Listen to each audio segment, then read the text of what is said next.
За Монгол Улсын иргэн бороо үлцээ. Өнөөдөр би та бүхэндээ ерөнхий сайдаас асуулт асууя нэртэй хэвлэлийн урлагийн Монгол Улсын ерөнхий сайдаас Монгол Улсын 18 нас хүрсэн бүх хүн сар болгоны сүүлийн баасан гарагийн 14 цагаас Улсын их хурлын шуулганы нэгдсэн уралдаан дээр асуулт асуух боломжтой болсон. Монгол Улсын ерөнхий сайдаас монголчууд бүгд асуудаг болцгоё. За ямар учиртай юм бэ гэвэл Монгол Улсын ерөнхий сайдаас иргэд та бүхэн ди парламент захирам системээр дамжуулаад Улсын их хурлын чуулган хуралдаж явах үед сар болгоны сүүлийн баасан гарагийн 14 цагаас асуулт асууж болно. 18 нас хүрсэн бүх хүн ди парламентаар дамжуулаад за ди парламент системийг та бүхэн мэднэ. Ди өргөдөл систем, ди парламент систем нэг байдаг. За ди парламент өргөдлийн системийг Монгол Улсын давтагдахгүйтэйгээр 18-аас 95 насны 1,306,464 иргэд саналаа өгсөн. Энэ санал бол Монгол Улсын 18 нас хүрсэн бүх иргэд төрийн үйл хэрэг шууд оролцох боломжтой буюу та Монголын парламент, Монголын хууль тогтоох байгууллагад ямар шийдвэр гарч агаад саналаа тусахын боломжтой болсон гэсэн үг. Мөн таны амьдралд, таны нийгэмд ямар асуудал тулгарч байна, энэ бүх зүйлээ та өөрөө санаачлаад парламентын түвшинд хэлцэх боломжтой ийм систем. За өнөөдрийн байдлаар энэ систем дээр Монгол Улсын 8 иргэний гаргасан асуудал 100 мянгад хүрээд парламентаар хэлцэгдэж байгаа.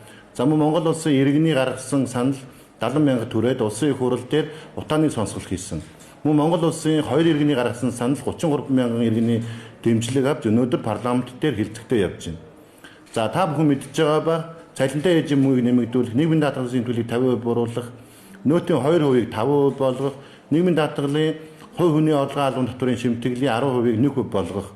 За мөн өнөөдөр урд жишээ нь нийгмийн даатгалын шимтгэлийг бууруулах санал 100 мянгад төрсөн. Энэ бүх саналууд парламентын түвшинд хэлцэгдэх ёстой. Зарим нь хэлцэгдэж байгаа, зарим асуудлууд нь хэлцэгдэхгүй байгаа. За мөн 33 мянган иргэн Улаанбаатар хотын тээврийн хэрэгслийн татварыг эсэргүүцээд энэ бол байх ёсгүй маа гэдэг санал гаргаад Улсын их хурал дээр ажлын хэсэг гараад ажиллаж байгаа. Үндсэндээ юу хэлэх вэ гэхээр Монгол Улсын 18 нас хүрсэн бүх ирэхэд парламентын түвшинд бүх асуудлаа гаргаад хэлцүүлэх боломжтой энэ систем байгаа. За тэгвэл 1.3 сая иргэн хэрэгжилж байгаа энэ системээр дамжуулаад Монгол Улсын иргэд чуулганы хуралдааны үед буюу сар болгоны баасан гарагийн 14 цагаас ерөнхий сайд хэн байхад шалтгаалаад асуулт асуух боломжтой гэсэн үг. Яаж вэ гэвэл та сар болгоны сүүлийн 7 хоногийн баасан гараг өдөр ерөнхий сайдаас асуулт асууж болно. Иргэн бүр асууж болно. 5 хоногийн хугацаанд иргэдээ санал авдаг. Иргэдийн саналыг 5 хоногийн хугацаанд авсны дараа их хурлын тамгын газар холбогдох Улсын их хурлын нам эвслийн бүлэгт өгдөг.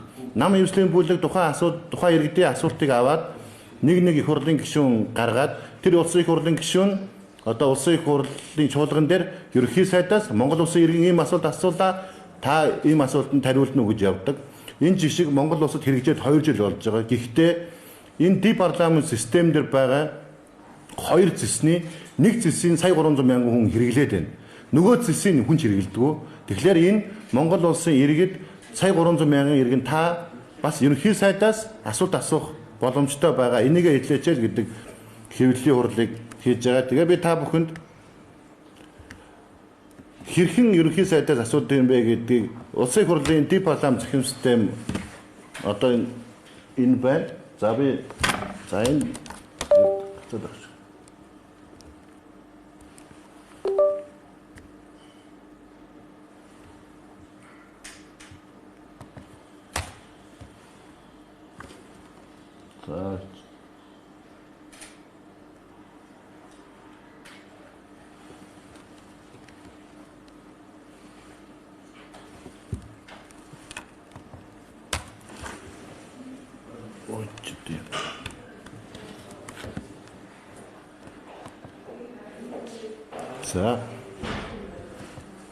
За ингээд ди парламент захирам систем дээр Монгол Улсын 18 нас хүрсэн сая 300 мянган хүн хэрэгжилж байна. За энэ систем дээр болохоор юу байдаг вэ гэхээр за та бүхэн харж байгаа ба Улсын их хурал ерөнхийлөгч засгийн газрын хууль санаачилсан боловсруулж байгаа хуулийн төслүүд, өргөн баригдсан хуулийн төслүүд, ерөнхий сайдын мэдээлэл, ардталт нь нийтийн өргөдлийн систем. Энэ нийтийн өргөдлийн системийг сая 300 мянган хүн хэрэгжилж байна. Монгол Улсын 18-аас 95 насны.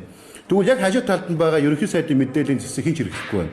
Буюу бид нар ерөнхий сайдтай бүх хүн уулзах чадахгүй ч ерөнхий сайдаас бүх хүн асуулт асуух боломжтой ийм хуулийн зохицуулттай. За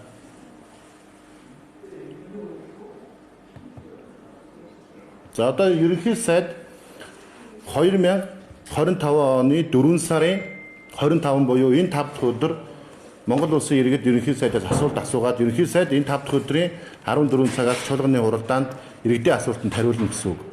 За энэ асуултыг сар болгоны сүүлийн 7 хоногийн өмнөх 5 дахь өдөр улсын их хурлын даргын зөвлөлөөс цахим систем дээр тавиад тэгээд 5 хоногийн хугацаанд иргэдээ санал авдаг. Үндсэндээ өнгөрсөн 4 сарын 18-наас одоо 4 сарын 22-ны ажлын цаг дуусах хүртэл иргэдээс асуулт авч байгаа гэсэн үг. Одоо та бүхэн ерөнхий сайдын 2024 оны 4 сарын 25-нд баялагын сангийн тухай хуулийн хэрэгжилттэй холбоотой мэдээлэлтэй холбогдуулаад та бүхэн асуулт асуух хугацаа маргааш орооны 18 цагаар дуусна гэсэн үг. Тэгэхээр та бүхэн ерөнхий сайдаас энэ үндэсний баялагын сан ямар ач холбогдолтой юм бэ? Энэ ямар утга учиртай юм бэ гэдгээр ингээ асуултаа асууж болно. Энэ асуултыг чинь 2 дахь өдрийн 18 цаг хүртэл хүлээж аваад авсныхаа дараа намын бүлгүүд өгөөд намын бүлэг тухайн нэг гишүүнийг сонгоод тэр нэг гишүүн тухайн иргэний өмнөөс яг иргэний асуултыг асуудаг гэсэн үг. Энэ систем хэрэгжээд 2 жил болж байгаа. Хэн ч энийг ашигладаг. Улсын их хурл энийг иргэдэд мэдүүлэхийг хүсдэг. Тэгэхээр одоо та бүхэн үндсэндээ маргааш ороо ажлын цаг хүртэл ерөнхий сайд Усан намсрын оюун эрдэнэс үндэсний баялагын сан ямар үр дүнтэй юм бэ? Ямар ажил хийгдэх юм бэ? Үнэхээр хуримтлалын сан, үнэхээр ирээдүйн үйл сан энэ зүйлүүдэд хэдэн төгрөг суух юм бэ? Энэ нь ямар үр дүнтэй байх юм бэ? Монгол улсын байгалийн баялаг иргэдэд ямар байдлаар тэгш байдлаар хүрэх юм бэ гэдэг энэ асуудлуудтай холбоотой асуудлуудыг асууж болно гэсэн үг. За жишээ нь иргэн миний бие Үлзий хотод асуулт асуусан, 4 асуулт асуусан. За мөн иргэн Дүлгэн заяа бас асуулт асуусан байна. Гэх мэтчлэн Монгол улсын департаментыг хэрэгэлдэг, өргөдөл гаргасан, өргөдлийг дэмжсэн 1,300,000 иргэн яг англи шиг сар болгон ерөнхий сайдаас асуудаг байдлаа мэддэг болчих юм бол манай нийгэм өөрчлөлтөө гэж үзэж байгаа юм.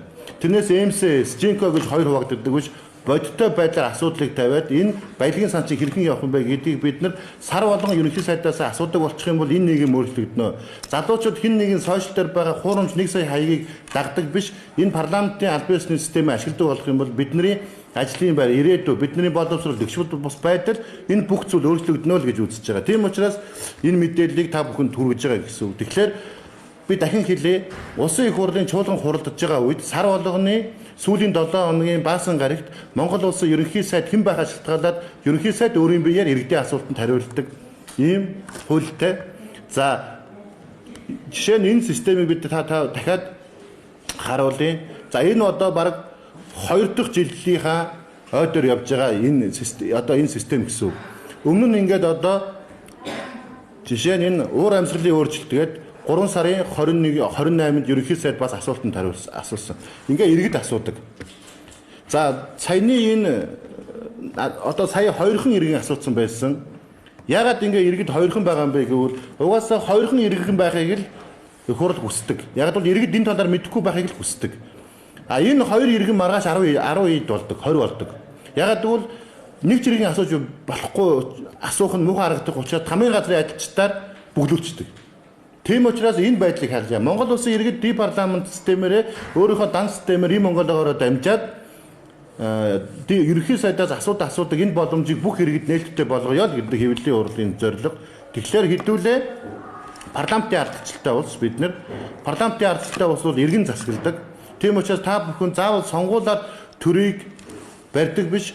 Сонгуулийн бусад 4 жил хагас та өдөр болгон парламент юу хийж ийнө гэдгийг бүгдийг хянах боломж таны гарт байна л гэсэн үг. Тэгэхээр та бүхэн байна хэн нэгэн улс төрч хэн нэгэн хүний дам яриа юм уу ховж ивэнд биш бодит байдлаар энэ хуулиар олгогдсон өөрийнхөө төрийнхөө үйл хэрэгт оролцох парламентээр гарч байгаа таны эсрэг байгаа шийдвэрүүдийг таны төлөө болгох парламентээр гарч байгаа явц үерийг ашигтай шийдвэрийг өөрийнхөө ирээдүйн төлөө нийгмийн сайн сайхны төлөө болгох энэ боломж хэн нэгэнд биш Монгол улсын иргэн танд байна. Энэ сая 300,000 иргэний 70% нь 18-аас 39 насны залуучууд байгаа. Дундаж нас 32. Тэгэхээр 1.3 сая иргэд та бүхэн өнөөдөр парламент дээр гарч байгаа шийдвэрүүдийг бүгдийг өөрөө шийдэх ийм боломжууд байгаамаа. Тэгээд дахиад хамгийн гол зүйл ерөнхий сайдаас та бүхэн асуудаг болчлоо. Өөрөө 100,000 санал дэмжиг аваад парламент дээр ажлын хэсэг хууль санаа ажилтдаг төр ороо байгуулдаг болчихлоо. Бас нэг хамгийн гол зүйл бол парламент дахиад иргэдээс нууж байгаа нэг зүйл улсын их хурлын хян шалгалтын тухай хууль гэж яддаг. Парламент өөрөө хууль баталгаахаас гадна хуулийн биелэлтэнд хяналт тавьдаг. Шаардлагатай бол хуулийг засаж сайжруулдаг. Энэний төлөө 19 онд үндсэн хууль нэмэлт өөрчлөлт оруулаад улсын их хурлын хян шалгалтын тухай хууль гэж гаргасан. Та бүхэн мэдж байгаа бах бид нар утааны сонсгол хийсэн, нүүрсний сонсгол хийсэн, хөгжлийн бахины сонсгол хийсэн. Энэ бүх зүйл бол парламент хяналтын үүргээ биелүүлсэн гэсэн. Гэхдээ энэ сонсголын бүх мэдээллүүд одоо хаана байгаа нь бөө мэд. Тийм учраас хян шалгалтын тухай хуулийн 5-1 дээр улсын их хурл хян шалгалтын нэгдсэн сайт хийнэ. Энэ сайт ди парламент дээр цуг байна. Засгийн газар дээр байгаа хян шалгалтын систем хоорондоо интеграцаар бүх мэдээлэлээ нэгдээд иргэдийн хян шалгах мэдэх эрхийг хангах ийм хуулийн зохицуулалттай. Өнөөдөр улсын их хурл дээр байгаа энэ сонсголуудын ямар материал, ямар гэрч, ямар мэдээлэл авах хэрэгтэй гэдэг энэ бүх зүйл мэдээлэл энэ сайтн дээр байх хэрэгтэй. Өнөөдөр сайт нь ашиглалтанд ороогүй. Үндсэндээ энэ хууль 2022 оны 1 сарын 1-ээс хян шалгалтын тухай хэрэгжиж эхэлсэн. Энэ сайт 2022 оны 1 сарын 1-ээс ажиллах ёстой байсан. Ди парламент дээр иргэдийн дахиад нэг мэдэх эрхийг нь парламент санаатаагаар болон албаар эсвэл мэдэхгүй байдлаас болж хэрэгжүүлэхгүй байгаа. Тэгэхээр одоо нүүрсний сонсгол, утааны сонсгол, эмийн сонсгол, ашигт мартамлын сонсгол, хөгжлийн бахины сонсголын бүх мэдээлэл их хурлын гишүүний байнгын орооны даргын өрөөнд байгаа энэ мэдээлэл сэтгүүлч та бүхэн судлаачид иргэд бид бүгд нээлттэй байх ёстой. Одоо энэ нээлттэй мэдээллийг тавихгүйгээр зөвхөн энэ мэдээлэл олж авсан тухайн их хурлын гишүүн, тухайн ажлын хэсгийн ахлагч хувийн ашиг сонирхолтой хэн нэгнийг одоо эсрэг ашиглаж эхэлж байна. Энэ бүх мэдээллүүд бүх иргэд нээлттэй байх ёстой. Энийг хийхгүй байгаа.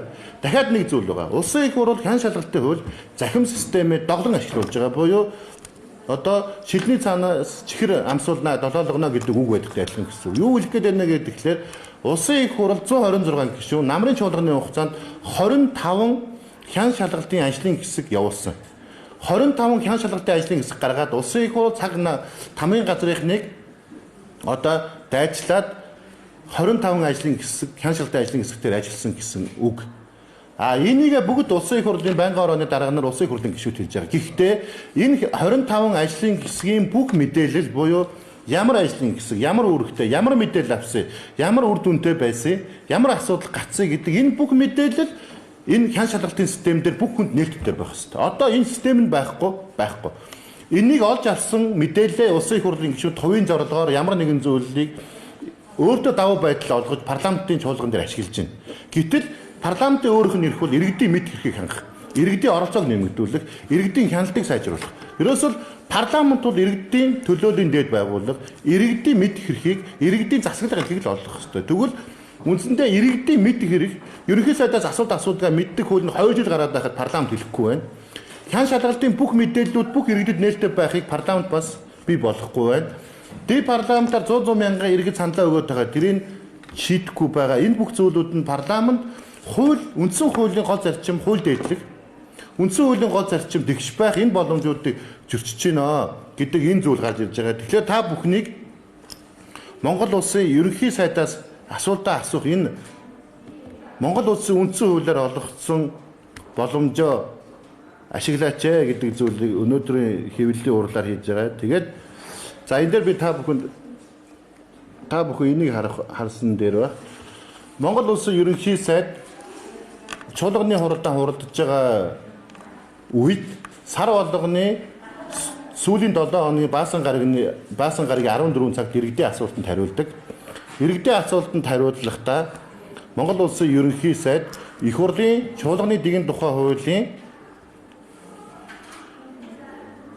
112-ийн 4-т зааснаар Монгол улсын ерөнхий сайдын мэдээллийг нэгдсэн хуралдаанд ерөнхий сайд өөрөө хийх ба холбогдох засгийн газрын гишүүдийг байцуулна гэсэн ийм хуулийн залттай.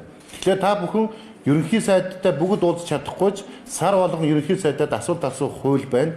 Тэгэхээр Монгол улсын ерөнхий сайдыг энэ бүрэн эрхээ хэрэгжүүлэхдээ иргэдийн оролцоог дэмжсэн байдлаас утгачлаач засгийн газар.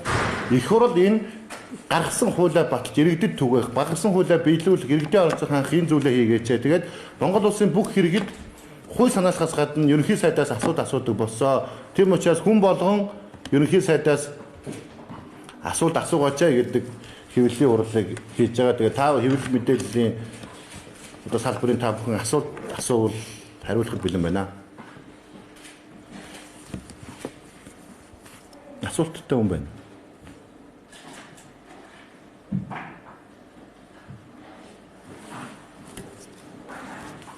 Тэгвэл за асуулт хүн байна. Тэгвэл бүгд маш сайн ойлгосон. Бүгд ерөнхий сайдаас асуултаа асуудаг хүмүүс гэж ойлголоо. Тэгэхээр манай Монгол улс бол парламентын засаглалтай орон, иргэдэн засагладаг. Тийм учраас бид нар энэ үндэсний баялагын сангийн хуулийг хүн болгон ойлгож явах ёстой. Тэгээд та бүхэн ерөнхий сайдаас дараагийн удаа олон асуугаарай. Иргэд оролцож байж л энэ нийгэм өөрчлөгдөнө. Тийм учраас маш олон иргэд ерөнхий сайдаас асуулт асуудаг. Яг англи шиг ерөнхий сайдаас асуулт асуух тэр чуулганы хуралдааныг Английн улс даяараа иргэд бүхэн хардаг. Энэ болгохын төлөө энэ хууль санаачлагч хэрэгжиж байгаа. Тэгэхээр энэ хуулийг биелүүлэхэд иргэн бүрийн оролцоо чухал. Та бүхэн шүүмжилдэг, аливаа зүйлийг ингэж оролцдоггүй байх биш, аливаа зүйлд оролцдог, асуудлаа тавьдаг, ерөнхий сайдаас асуулт асуудаг, хууль санаачилдаг, хуулийн санал өгдөг. Энэ нийгмийг бид нар бүтээх ёстой. Тийм учраас бүх хүн идэвхтэй оролцоотой байгаарай. Монгол улсад бол дарга нар биш хууль засагладаг, дарга нар биш иргэд засагладаг ийм парламентын засаглалтай орон хүн болгон үндсэн хуулиар олгогдсон өөрийнхөө эрхийг эдлээрэй гэдгийг төгсгөлд нь хэлээд бүгдэнд нь маш их баярлалаа.